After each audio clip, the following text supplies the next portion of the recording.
교독할 때 제가 먼저 읽도록 하겠습니다. 형제 사랑에 관하여는 너희에게 쓸 것이 없음은 너희들 자신이 하나님의 가르치심을 받아 서로 사랑함이라.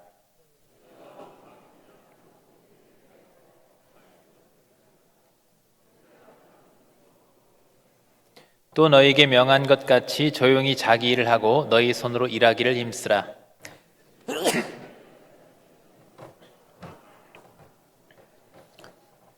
형제들아, 자는 자들에 관하여는 너희가 알지 못함을 우리가 원하지 아니하노니 이는 소망 없는 다른 이와 같이 슬퍼하지 않게 하려 함이라.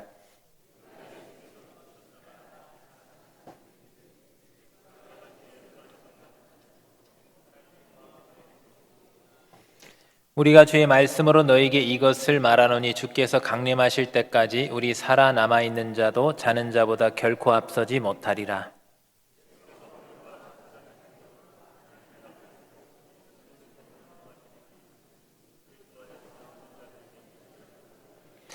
그 후에 우리 살아남은 자들도 그들과 함께 구름 속으로 끌어올려 공중에서 주를 영접하게 하시리니 그리하여 우리가 항상 주와 함께 있으리라. 그러므로 이런 말로 서로 위로하라. 아멘. 할렐루야. 아멘. 식사 맛있게 하셨나요? 예, 저는 오늘 평소보다 좀 더 1.5배 더 많이 먹었습니다. 예, 찰밥이 점점 제가 입에 붙는 것 같아요. 맛있어져가지고 오늘은 특별히 좀 더 많이 먹었더니 너무 행복하고 좋습니다. 오늘 우리 함께 먼저 좀 과해도 돼요. 과해도 좀 괜찮은 게 서로 우리 사랑 표현하는 것 같습니다. 우리에게 많이 해야 됩니다. 사랑 표현. 우리 서로 사랑합니다 해보고, 특히 부부끼리 좀 이럴 때, 여러분 부부끼리 집에서 안 하시는 거 제가 다 알아요. 여기서라도 여러분 사랑합니다 눈웃음 치시길 바랍니다. 사랑합니다. 예, 아이고 우리 은퇴장님들 하시니까 너무 보기 좋습니다. 감사합니다. 예, 예, 여러분 행복하십니까? 예, 저도 여러분 때문에 웃는 모습을 보면, 여러분이 웃는 모습을 보면 너무나도 행복합니다. 이 시간도 그 행복을 이어가서 은혜 많이 받고 그 행복 일주일 동안 또 잘 그 행복 안에서 살아갈 수 있기를 주님으로 축복합니다. 오늘은 더욱 사랑하고 또 소망으로 위로하라는 제목인데요. 지난 시간에는 이제 본문 앞에 1절부터 8절까지 말씀에서 우리 하나님을 기쁘시게 하기 위해서 말씀대로 배운 대로 힘써 행하라고 그랬고, 그 다음에 거룩함을 우리가 지키라고 했고, 또 우리 안에 성령을 주신 그 하나님을 저버리지 말라라고 했습니다. 자, 오늘 본문에서 이제 9절부터 18절까지는 이제 하나님을 또 기쁘시게 하기 위해서 거기 추가적으로 중요한 거 두 가지를 이제 딱 권면을 해주시는데, 그게 뭐냐면 사랑과 소망이라는 거예요. 사랑과 소망. 우리가 근데 신앙생활 하다 보면요, 왜 이게 중요하냐면 사랑이 식게 되면 또 사랑이 식게 되고 소망이 흐려지게 되면 점점 좀 우리가 메말라 갑니다. 그러니까 사랑이 식으면 신앙이 개인적인 게 돼버려요. 요즘 자꾸 이 언론이나 어떤 이런 데서 유명한 또 이 학자들이나 뭐 이런 그 전문가들이 자꾸 이게 혼자 뭐 이렇게 고독 이렇게 해가는데, 제가 자주 얘기했죠. 전 정면적으로 반대합니다. 하나님이 우리를 고독하게 창조하지 않으셨습니다. 서로 함께하라고 창조하신 줄로 믿습니다. 왜? 사랑의 하나님이시고 우리도 사랑이고, 이 세상은 우리가 하나님의 사랑으로 통치되고 있고, 누굴 통해서? 우리를 통해서. 그럼 우리 안에 사랑이 충만해야 돼요. 사랑이 식으면 자꾸만 개인적이 돼버립니다. 그리고 소망이 흐려지면 자꾸만 우리가 소망이 우리 안에 있는 소망이 흐려지면 현실 앞에서 자꾸만 우리가 무너지게 되어 있어요. 자꾸 흔들리게 되어 있습니다. 그래서 겉으로는 좀 이렇게 되면 사랑이 식고 소망이 무너지면 겉으로는 좀 아무렇지 않은 것 같지만 속에서 점점 내면적으로 우리가 힘을 잃게 되는 거예요. 여러분, 우리의 거룩이 뭡니까? 세상과 구별된 거룩, 우리의 사랑인 줄로 믿으시길 바랍니다. 또 우리의 거룩이 또 하나가 뭐냐면, 한 축이 또 뭐냐면 우리만 가질 수 있는 산 소망이에요. 오늘 그 말씀을 좀 드릴 건데요, 데살로니가 교회는 조금 남달랐죠. 서로 사랑하기에 힘쓰는 그런 공동체였어요. 그리고 또 그런 가운데 이 환난과 죽음의 문제 앞에서도 이들이 소망을 좀 붙들어야 되는데, 뭔가 이들이 뭔가 의문점이 좀 있는 부분이 있었어요. 예, 그런 부분에 대해서 오늘 또 바울이 소망에 대해서 말씀을 하거든요. 이제 바울이 이들에게 데살로니가 교회에게 권면하는 의미는 뭐냐면요, 제가 참 좋아요. 이 데살로니가 전서가 왜 좋냐면 잘 하고 있어요. 이들 교회는 칭찬받을 만큼 잘하고 있는데 바울이 더 거룩한 욕심을 내서 더 잘했으면 좋는 거. 우리가 공부 잘하는 애는 더 잘했으면 좋겠잖아요. 그렇지 않습니까? 그런 것처럼 데살로니가 교회도 잘하고 있으니까 더 잘가도록 경고히 세우는 거거든요. 제가 왜 좋냐? 여러분도 마찬가지예요. 이번에 여러분 특세하는 거 보고 제가 깜짝 놀랐습니다. 예, 얼마나들 그냥 이 견고하게 우리 78년, 올해 79년째죠? 79년 된 그 저력이 있더라고요. 세상에 그냥 평균 120명 이상씩 나와가지고 딱 이렇게 은혜들을 받으시는데 저도 너무나도 좋아가지고 그냥 아주 너무 행복했거든요. 그냥 여러분 잘하고 계세요. 너무 잘하고 계세요. 또 목장들도 제가 돌아보니까 너무 잘하십니다.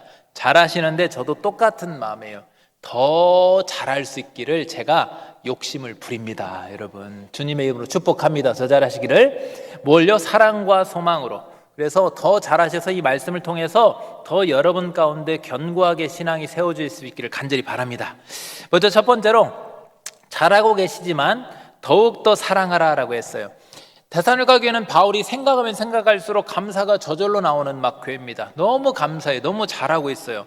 근데 그들 중에도 그 잘하는 것 중에 특별히 더 잘하는 게 있는데 그게 뭐냐면 사랑의 실천을 참 다른 교회들에 비해서 본이 되게 잘했어요. 그래서 4장 9절에 보면 이렇게 말씀하죠. 형제 사랑에 관하여는 너에게 쓸 것이 없다. 교회는 형제 사랑에 관해서는 쓸 것이 없을 정도로 바울이 서신서를 보낼 필요가 없을 정도로 너무 잘하고 있다 이 말입니다. 너희들 자신이 하나님의 가르치심을 받아 서로 사랑하고 있다라고 했습니다. 이 데살로니가 교회에 바울이 얼마 못 있었다고 했죠. 급히 핍박 때문에 떠났습니다. 이제 남겨진 거는 바울은 급히 떠났고 얼마 못 있었어요. 그 이들에게 한 거는 바울이 하나님 말씀만 좀 짧은 시간 동안에 가르친 것밖에 없어요.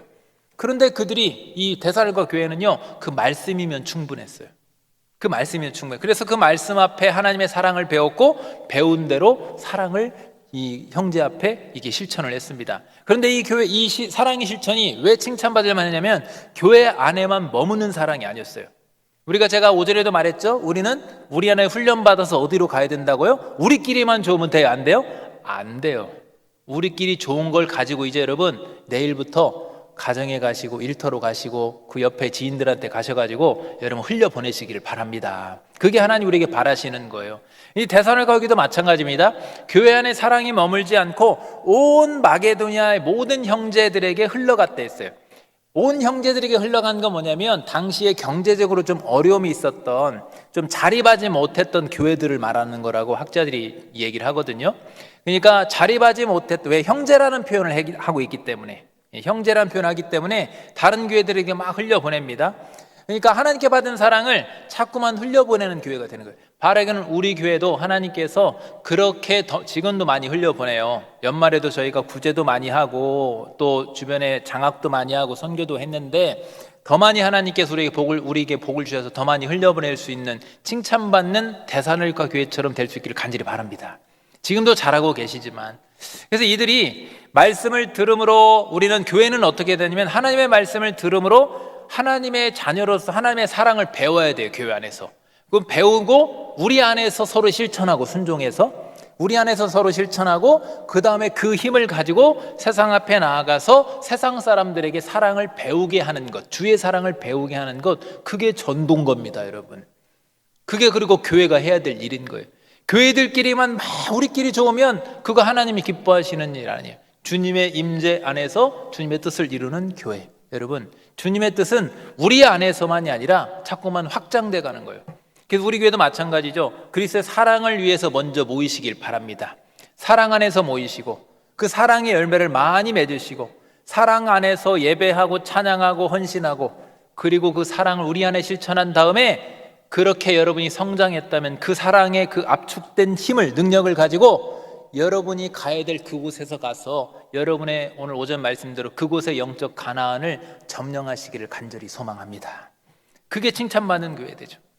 우리가 이 신앙생활에서 이 사랑이 너무 중요하기 때문에 바울은 데살로니가 교회가 잘하고 있는데 또 욕심이 나서 더 강조하는 거예요. 잘하니까 여러분 밥도 잘 먹는 애한테 더 주는 거예요.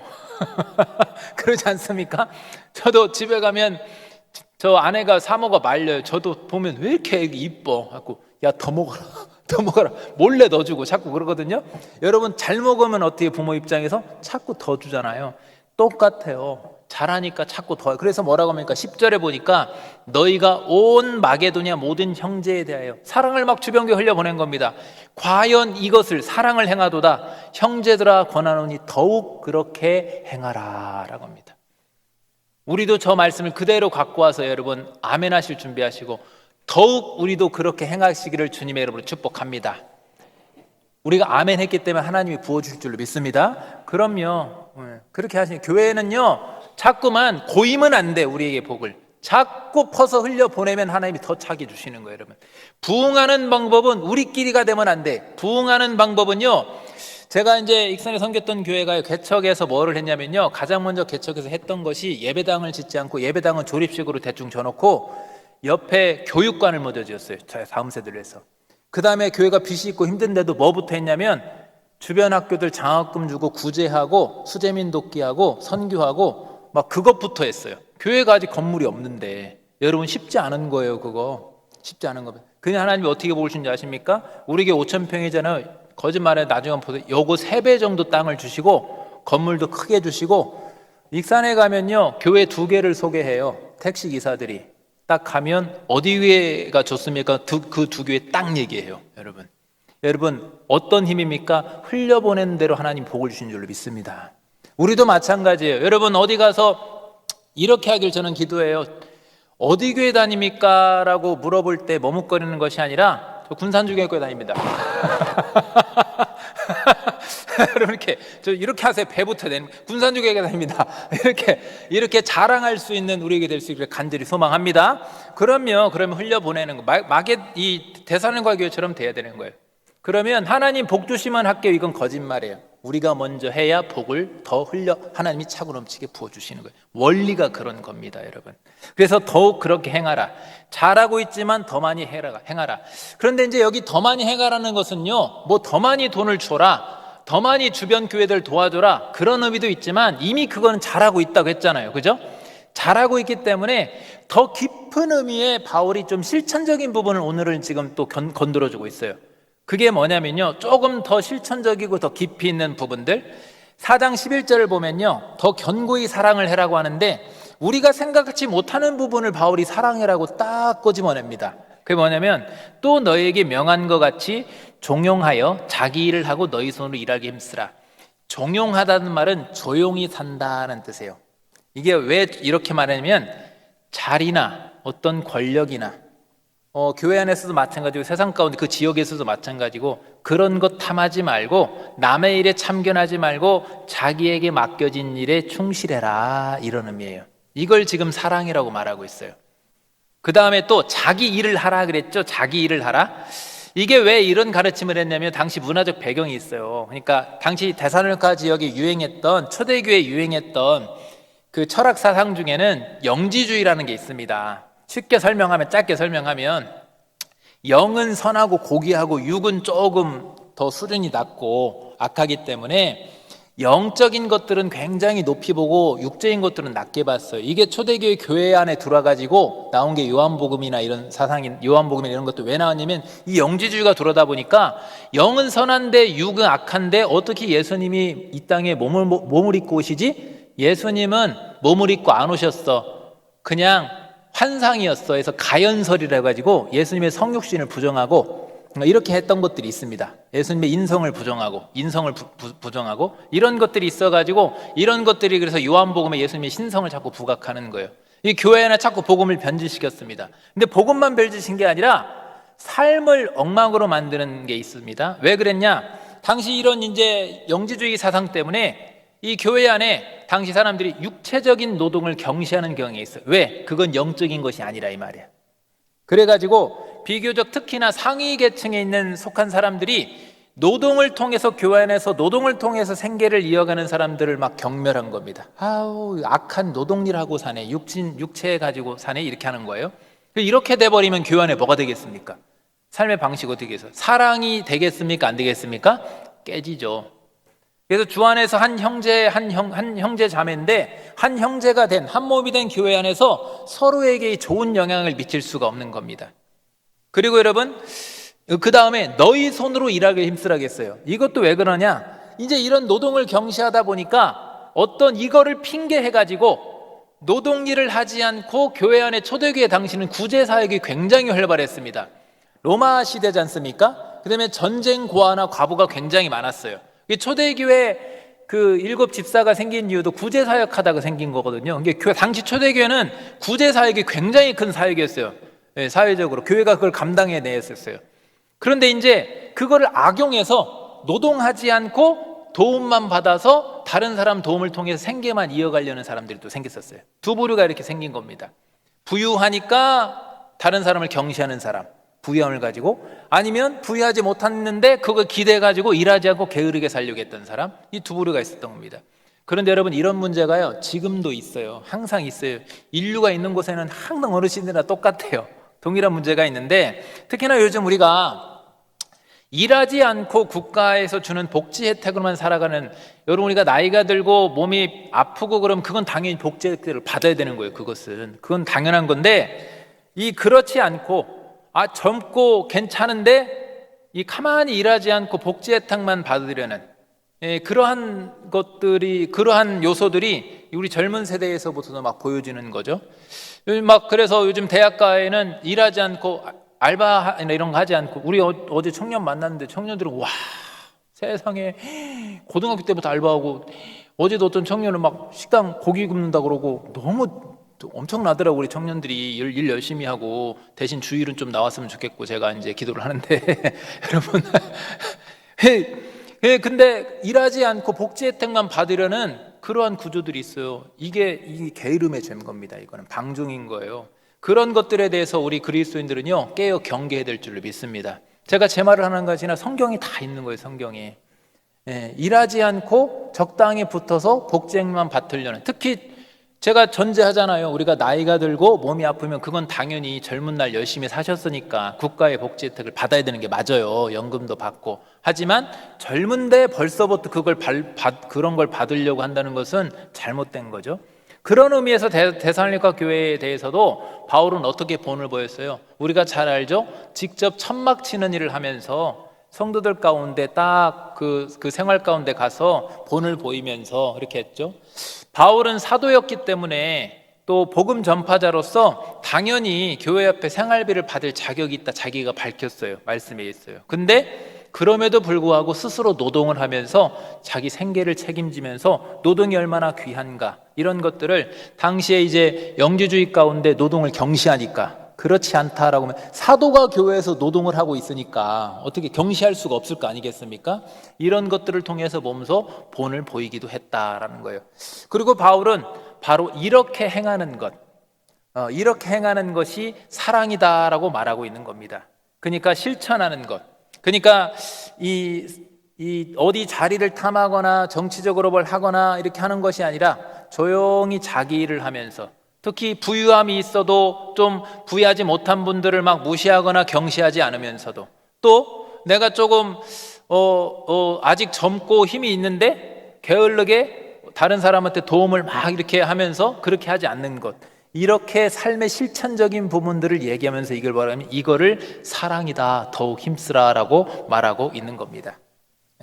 사랑은 여러분이니까 한마디로 자기 일에 최선을 다하는 것이고, 다른 사람의 형편을 생각해서 자기의 부를 함부로 그렇게 그것 가지고 남용하면서 다른 사람을 무시하지 않는 것이고, 또 다른 사람에게 또 내가 피해를 안 입히려고 노력하는 것이고, 이렇게 안팎으로 이렇게 잘 주의하면서 행동하라. 왜 이렇게 말했습니까? 바울이 12절을 보세요.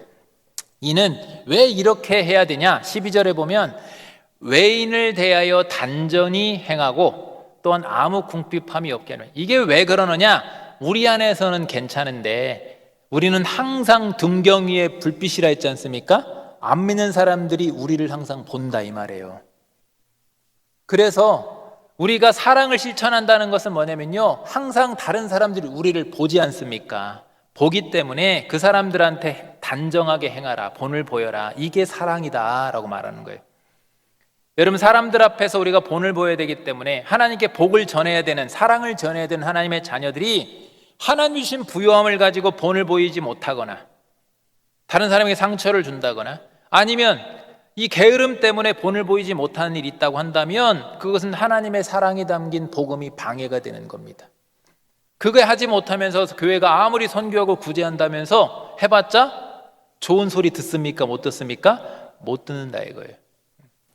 지금도 여러분 마찬가지입니다. 그래서 저도 말씀을 빌어서 그대로 여러분께 바울처럼 전하자면 지금도 우리 교회 너무 잘하고 계시는데, 이 지역도 섬기고 너무 잘하고 계시는데 더욱더 사랑하시되 구체적으로 어떻게 더 많이 힘쓰라고 했어요?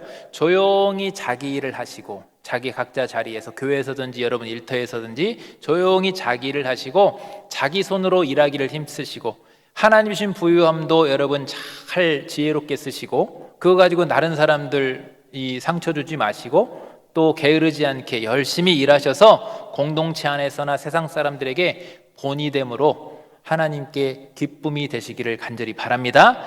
그 다음에 두 번째는, 이제 두 번째 딱 되지만 하면 끝나요. 소망으로 서로 위로하라 했습니다.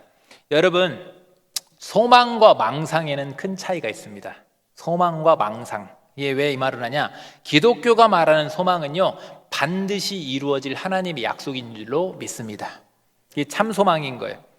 그런데 우리 인간은요, 종종 하나님이 아닌 다른 것들을 의지해서 미래를 좀 보장받으려고 해요. 이걸 망상이라는 거예요. 그래서 그런 방법으로 향할 때 우리의 진짜 소망은요, 이게 소망이 아니라 망상으로 바뀌게 되는 거예요. 다른 것을 자꾸 내 힘으로 의지하게 하려고 하면, 미래를 보장받을 다른 것을 자꾸만 추구하면. 바울은 그래서 데살로니가 성도들에게 우리 믿는 그리스도인들이 어떤 소망을 잡아야 되는가라는 것을 다시 한번 분명하게 해주거든요. 근데 그 중에서도 당시 교회 안에 어떤 의문을 갖고 있었냐면, 바울이 오래 거하지 않았잖아요, 데살로니가 교회에. 그래서 이들이 말씀을 오래 배운 건 아니기 때문에 어떠한 부분에 의문이 있었어요. 그게 뭐냐면 죽음과 부활에 대해서 좀 의문을 갖고 있었어요. 그 바울이 다시 그 부분을 정확히 알려주는데 13절을 딱 보면, 형제들아, 자는 자들, 죽은 자를 말하는 거예요. 자는 자들에 관하여는 너희가 알지 못함을 우리가 원치 아니하노니, 그 부분에 좀 이들이 약했던 거죠, 지식이. 그래서 이는 소망 없는 다른 이와 같이 슬퍼하지 않게 하려 함이라 했습니다. 소망이 없는 다른 이들, 이 부활에 대한 이 소망이 없는 다른 세상 사람들처럼 죽음 때문에 슬퍼하지 않고 불안해하지 않기를 바란다. 그러니까 데살로니가 성도들은 특히나 주님의 재림하시기 전에, 주님이 다시 오신 건 알겠는데 재림하시기 전에 죽은 성도들은 어떻게 되는 거지? 이런 혼란이 있었어요. 우리 주님이 재림하실 때 우린 살아있으니까 우린 들림받고 부활을 하는데 그건 알겠어. 근데 이때 왜 초대교회는요, 주님이 바로 얼마 안 있다 오실 줄 알았어요. 그래서 자기들 삶 가운데 볼 줄 알았단 말이에요. 자기들은 알겠는데 우리보다 먼저 간 성도들은 죽었는데 어떻게 하지? 이 의문이 든 거예요. 그래서 소망 없이 다른 이들과 슬퍼하지 않게 하려고 소망을 다시 붙잡기로 이 편지 쓴다 하면서 14절부터 이제 알려줘요, 그 사실을. 뭐냐면, 우리가 예수의 죽었다가 다시 사심을 믿을진대, 부활을 믿을진대, 이와 같이 예수 안에서 자는 자들도 하나님이 저와 함께 데리고 오시리라. 어떻게 한다고 했어요? 나중에 주님 오실 때 주님만 오시는 게 아니라 누구랑 같이 온대요? 우리보다 먼저 간 그들이 같이 온다라고 했어요. 그리고 15절에 보니까, 우리가 주의 말씀으로 너에게 이것을 말하노니 주 강림하실 때까지 우리 살아남아 있는 자도 자는 자보다 결탄코 앞서지 못하리라. 이게 무슨 말이냐면요, 나중에 주님 다시 오실 때 우리도 부활을 해요. 살아있는 자도 부활을 하고 죽은 자도 부활하는데 순서가 분명히 있다 이거예요. 순서가. 이것까지는 아마 모르시는 분들도 있어요. 순서가 뭐냐면 죽은 자가 먼저 부활하고 그 다음에 살아있는 우리가 부활을 한다. 굉장히 여러분 디테일하죠.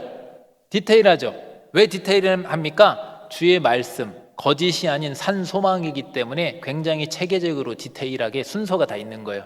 그 다음에 16절에도 주께서 호령과 천사장의 소리와 하나님의 나팔로 친히 하늘로 쫓아 강림하시리니, 언제 온대요? 여러분, 나팔 소리 들리면 이제 오시는 거예요. 자다가, 저 실제로 그런 경험이 있어요. 자다가 그 아파트에서 본 사이렌 그거 올려가지고 나 지금 주님 오시는데 번쩍 일어난 적 있어요. 정말이에요. 옛날에 제가 더 많이 순수할 때, 청년 때, 확 심취해서 성경 읽고 하다가 빨리 오셨으면 좋겠는 건데 자다가 갑자기 웽 하길래 벌떡 주님 오신가 그랬거든요. 여러분, 확실히 나팔 소리가 들려요. 그리고 하나님의 나팔로 친히 하늘로 쫓아 강림하시느니 그리스도 안에서 죽은 자들이 먼저 일어나. 또 순서가 있죠. 죽은 자들이 먼저 일어나고 그들이 먼저 부활하고 17절에 그 후에 우리 살아남은 자도 저와 함께 구름 속으로 끌려 올라가서, 저는 그래서 그런 꿈도 한동안 많이 꿨어요. 이게 들림 받는데 잘 들림 받는데 나만 자꾸 똑똑 떨어지는 거예요. 그럼 올라가야 되는데 그러고 나서 깨면 회개하고, 주님 내가 뭔가 한참 잘못했군요. 이제 깨어 있겠습니다, 주님. 여러분 그런 꿈 안 꾸셨나요? 저는 막 꿨었어요. 그래서 내가 깨어 있어야겠다. 내가 들림 못 받으면 안 된다. 여러분, 제가 조금 우스갯소리를 했지만 우리 나중에 들림 받습니다. 살아있는 자는 들림 받고 죽은 자는 먼저 일어나고. 그래서 이 공중에서 주를 영접하게 하시리니 그리하여 우리가 항상 주와 함께 있으리라. 아멘. 여러분 다 보니까 대충 성경이 막연하게 말합니까? 굉장히 순서대로 정확하게 디테일하게 말합니까? 디테일하게 말하잖아요. 이거 사실이라니까요. 거짓이 아니에요. 확실하게 하나님의 말씀이다라고 하면서 부활의 과정을 바울이 세세하게 소개해주고 있습니다. 이처럼 여러분 주님이 직접 말씀해 주신 확실한 약속이기 때문에 성도들에게는요 죽음조차 절망이 될 수 없어요. 인간적인 정 때문에 우리가 우리 가족이나 친지가 누가 소천하시면 슬퍼할 수는 있지만, 근데 우리는 절망이 아니라 거기서 다시 평안과 기쁨과 소망으로 전환되는 거예요. 믿는 자의 장래는. 그리고 우리에게 죽음은 끝이 아니라 절망으로 가는 길이 아니라 영원한 길로 가는 또 다른 그런 과정인 줄로 믿으시길 바랍니다. 너무 두려워하시면 안 되는 거예요. 물론 우린 죽음 앞에 두렵긴 하지만 우리가 죽음을 바라보는 관점이 조금 우리는 말씀 안에서 달라져야 된다 이거예요. 그리고 우리에게 주신 이 소망, 이 산소망, 그래서 이 산 진짜 소망을 믿고 살아가는 것이 바로 기독교의 신앙인 겁니다, 여러분. 이거를 붙잡아야지 죽은 소망, 헛된 소망을 붙잡으면 안 되는 거예요. 그래 어떤 분들은 어떻습니까? 하나님 믿는다고 하면서 참 소망이 아니라 다른 것을 자꾸만 소망이라고 착각하고 헛된 망상에 쌓여 있는 거예요. 여러분. 자꾸만 다른 것을 추구하고, 여러분 인스타그램 막 이런 거 하면서 막 다른 집이 이제 친구 만났는데 그 집은 이번에 40년 번호 이사 갔대, 신축 아파트로. 그러면서 남편 막 바가지 긁고 그러면 안 돼요. 어떤 집은 막 가방 사줬다고 그러고, 그 가방 저 5만 원짜리 사줬어요 그제. 가방이 추울까봐 이렇게 겨울용으로 해가지고 되게 패딩 가방 사줬어요. 세일하길래 이거 들고 다니라고. 여러분 그러면 되죠. 뭐 그것도 우리 사모는 착해가지고 좋아합니다. 입이 이만큼 걸려가지고 그렇습니다. 여러분 이 땅에 헛된 것을 추구하지 말고 영원한 산소망, 영원한 것을 추구하시길 바랍니다. 이 땅 것에 우리가 마음을 두면 둘수록 우리는 절망할 수밖에 없는 거예요. 마귀가 우리를 속이는 헛된 망상들은요 어떤 거냐면 돈도 있고 권력도 있고 인간의 지식과 능력도 있고 근데 그 중에서도 특히 요즘 우리가 좀 분별해야 될 것 하나를 제가 좀 여러분 말씀드리자면, 자꾸 과학을 절대화하고 있어요. 자꾸 과학을 일론 머스크가 3년 안에 돈이 없어지고 뭐 직장이 없어지고 막 이런 이상한 쓸데없는 소리 하는데, 여러분 요즘 AI 인공지능 로봇과학 생명공학 이런 엄청나게 발전하고 얘기 나오지 않습니까? 이슈화해서 나오지 않습니까? 여러분 중요한 것은요 그 모든 과학들도 하나님이 인간에게 허락하신 도구인 줄로 믿으시길 바랍니다. 하나님보다 위에 있을 수는 없는 거예요. 우선이 될 수는 없는 거예요.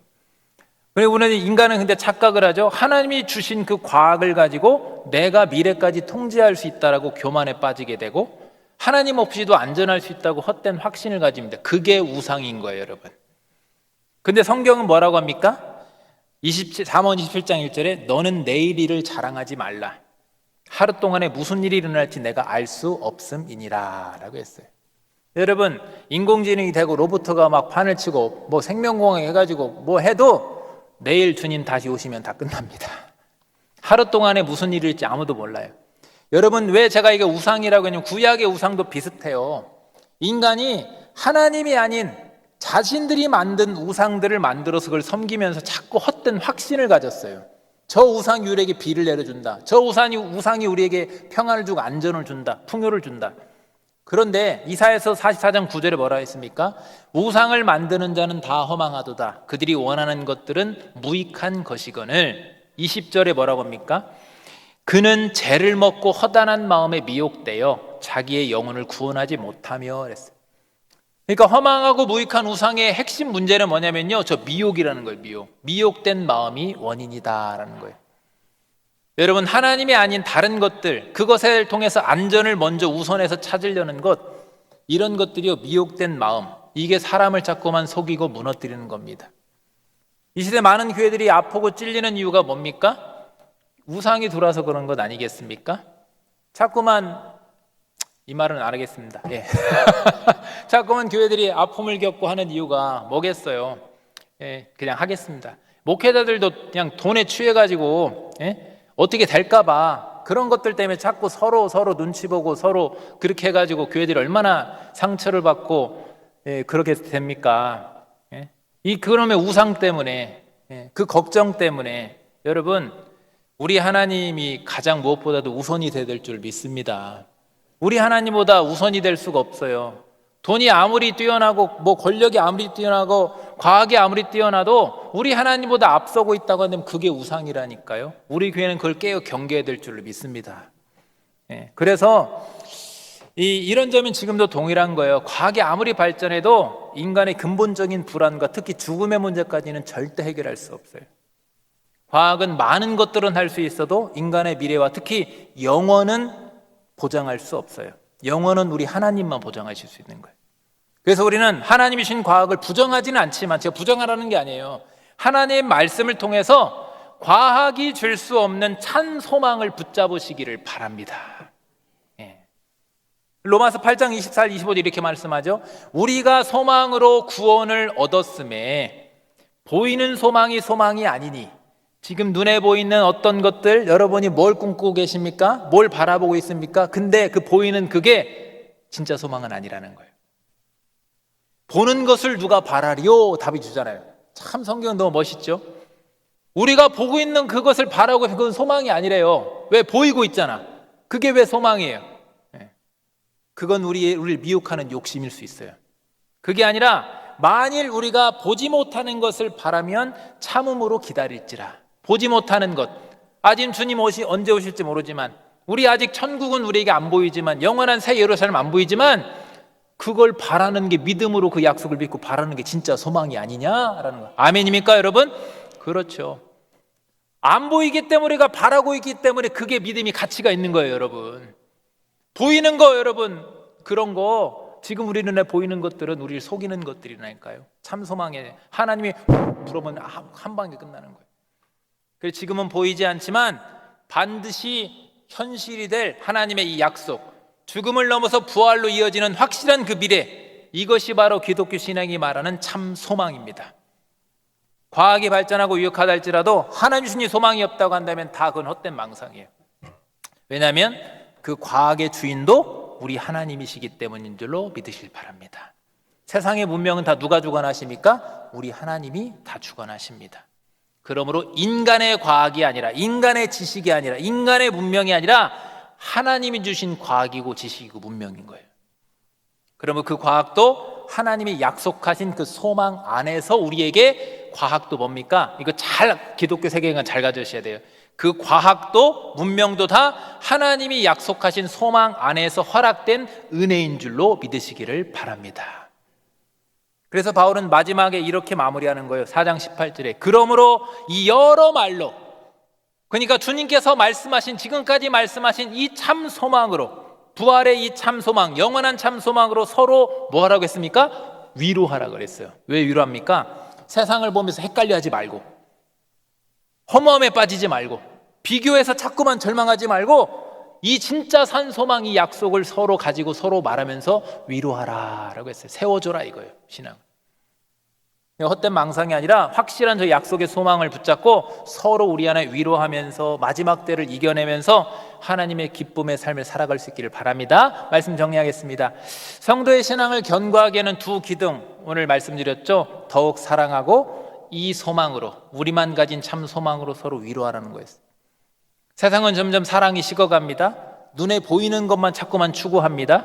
그런데 우리 성도는 그런 세상 풍조를 따라가면 안 돼요. 말씀대로 살아야 될 줄로 믿습니다. 그리고 말씀대로 사는 길은 결코 손해가 아니라고 성경이 말하잖아요. 지금 오늘도 손해가 아니라 영원히 남은 참된 생명으로 가는 그런 방향이 말씀대로 사는 방향인 거예요. 이 땅에 잠깐 손해봐도 상관없어요. 우리 하나님이 주신 영원히 남을 것을 추구하면 되는 겁니다. 그래서 오늘 주신 말씀 마음에 새기면서 두 가지, 서로 사랑하시기를 바랍니다. 근데 어떻게 사랑합니까? 바울이 오늘 말한 사랑은요, 좀 더 실천적인 삶의 방식을 말했어요. 조용히 자기 일을 하고 자기 손으로 일하기를 힘쓰라. 그래서 믿지 않는 자들에게도 단정히 행해서 본을 보여서 복음의 향기를 내라라는 거예요. 그 다음에 소망 가운데 서로 일하라겠죠. 죽음이 끝이 아니라 약속이다. 주님 다시 오실 때 그리스도 안에서 자는 자가 먼저 일어나고, 그 다음에 우리도 들림받아서 주님과 주님을 공중에서 주님께서 우리를 영접하실 것이다. 주님을 영접할 것이다. 항상 주와 함께 할 것이다 라는 이 확실한 소망으로 서로의 마음을 붙잡아 주시기를 바랍니다. 그래서 마지막에 여러 말로 서로 위로하라. 이렇게 사랑과 소망으로 여러분 우리의 신앙을 견고히, 우리 교회를 견고히 세워서 이 마지막 때 흔들림 없이 오히려 빛과 소망을 줄 수 있는 우리 교회 될 수 있기를 주님의 이름으로 축복합니다.